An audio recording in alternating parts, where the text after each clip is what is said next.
said you started training to be a wrestler at 13. Did your dad kind of drag you into that, or were you eager to become a professional wrestler?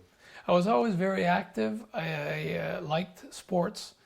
My dad asked me one day, he says, would you be interested in wrestling? And I said, maybe, because at 13, I was looking at the guys in the ring, and I couldn't see myself at that level. I'm 13 years old. I weighed 100 pounds, you know?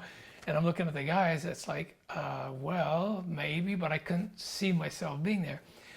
At that point, he said, he didn't drag me in. He says, if you want to, he says, if you listen to me and you work out the way I train you and you're serious about it, he said, I guarantee you, I promise you, at 16, you'll be wrestling. I'm a very dedicated person, a very disciplined person. And I took the challenge up and started training as of there. That's when he smartened me up to the business, when I started training. But like I said, up until then, that's why also when he asked me, do you want to be a wrestler? I was looking at it. I couldn't see myself wrestling those guys on a legit basis. I'm 13 years old, and the guy scared the heck out of me, you know. Now, did your father train you himself? Yeah, he was very, very implicated.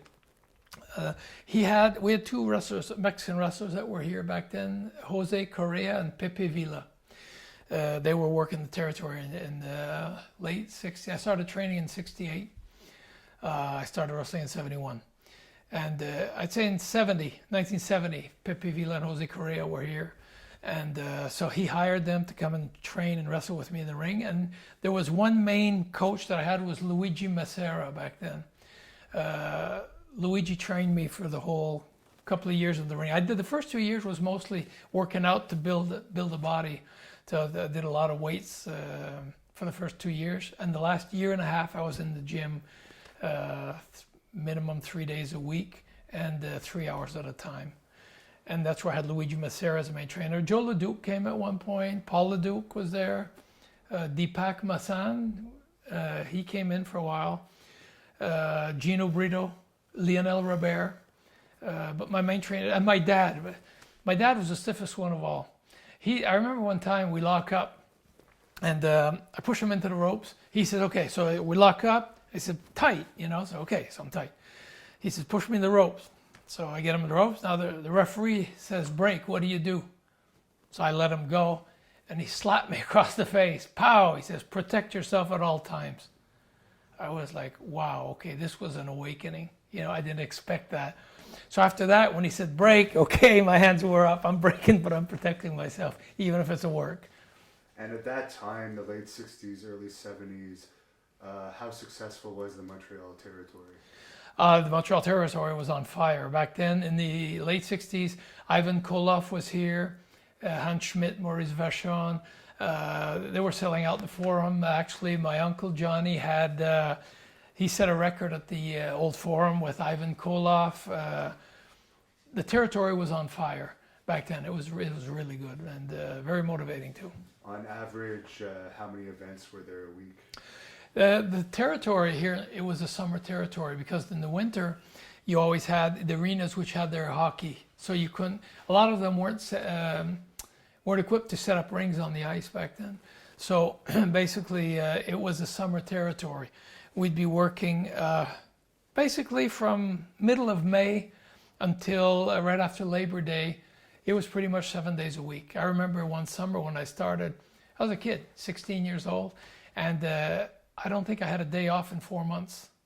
So I remember at one point I was anxious for summer to be over to have a day off because I went back to school after that. So as soon as I quit school, 7 days a week, I was wrestling all over and right up back until I went back into school again.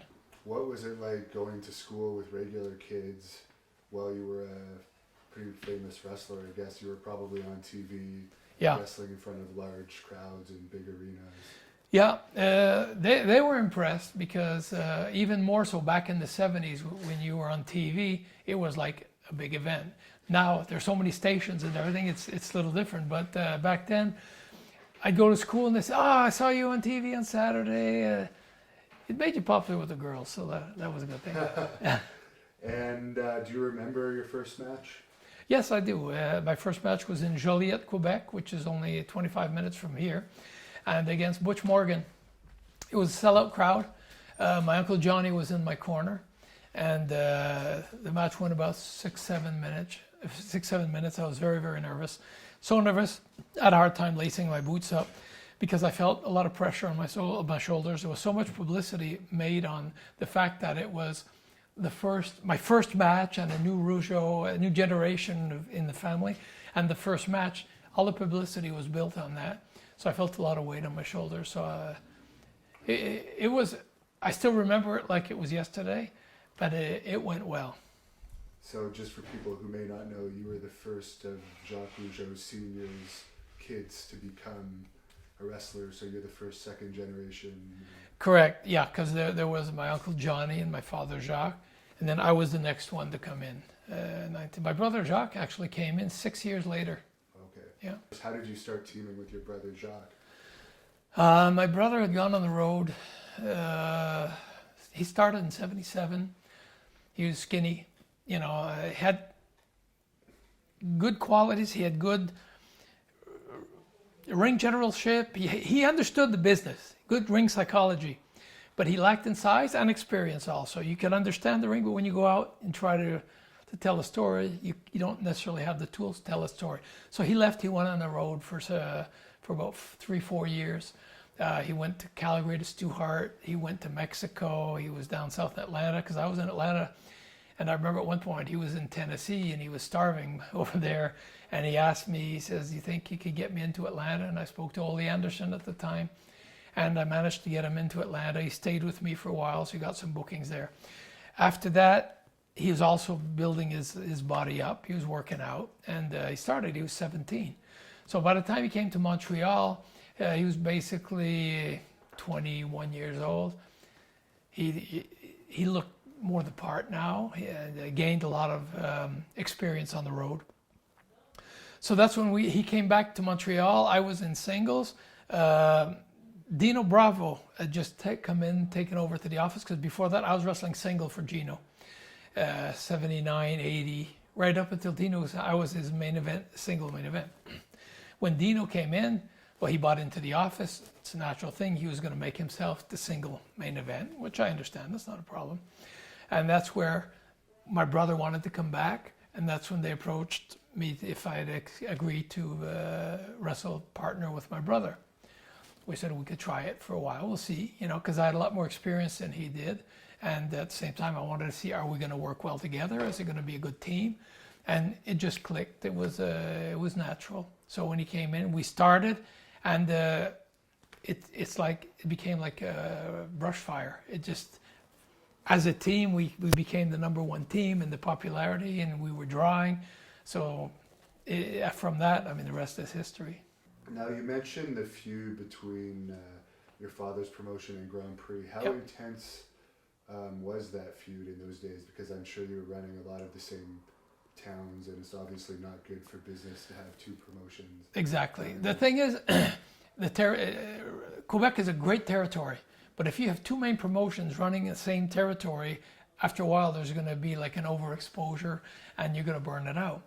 And we had our TV, which was great because you're on once a week. You have your wrestling show, you build your angles, this and that. Then when Grand Prix came in, they were airing on Channel 3 from Plattsburgh back then. They were airing on Channel 7 from Sherbrooke. They were airing in Quebec City. So now, at one point, you could watch 7 hours of wrestling every weekend on TV. It's overkill, saturation. So at one point, people say, why do we have to go to the shows? We can watch as much TV as we want until you get tired of it. So we knew eventually one office has to die. So basically there are two offices, so there's 50-50 chance it's going to be you, it's going to be him. And at that time also, what made it more intense, the thing was, there were guys that would jump camp, they would switch.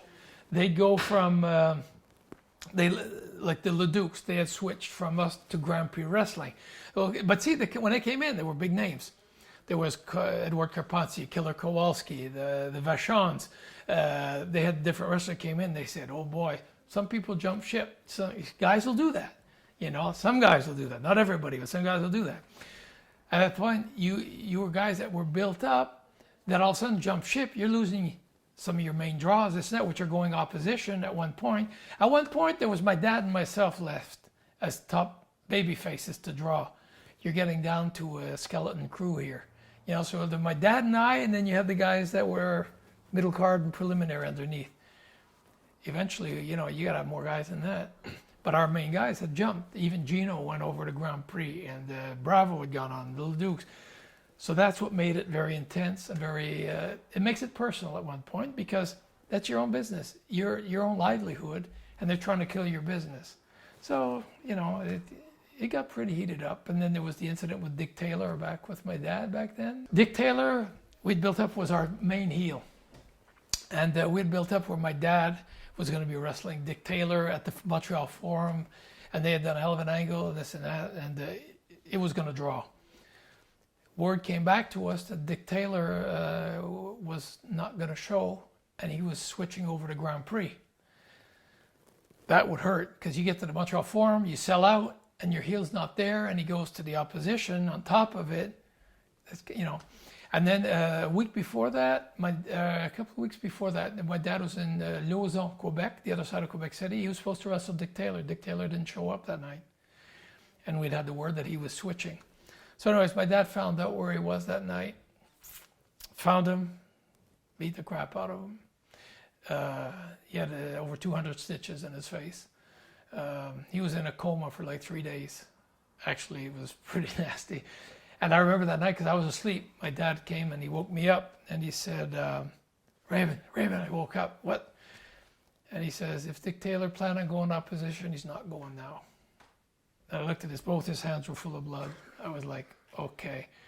So Dick Taylor was gone for a while. Actually, even put criminal charges against my dad, which eventually were dropped. He didn't pursue with it because little did we know that they were looking for him in the States for arson. So maybe it's better that he forgets that.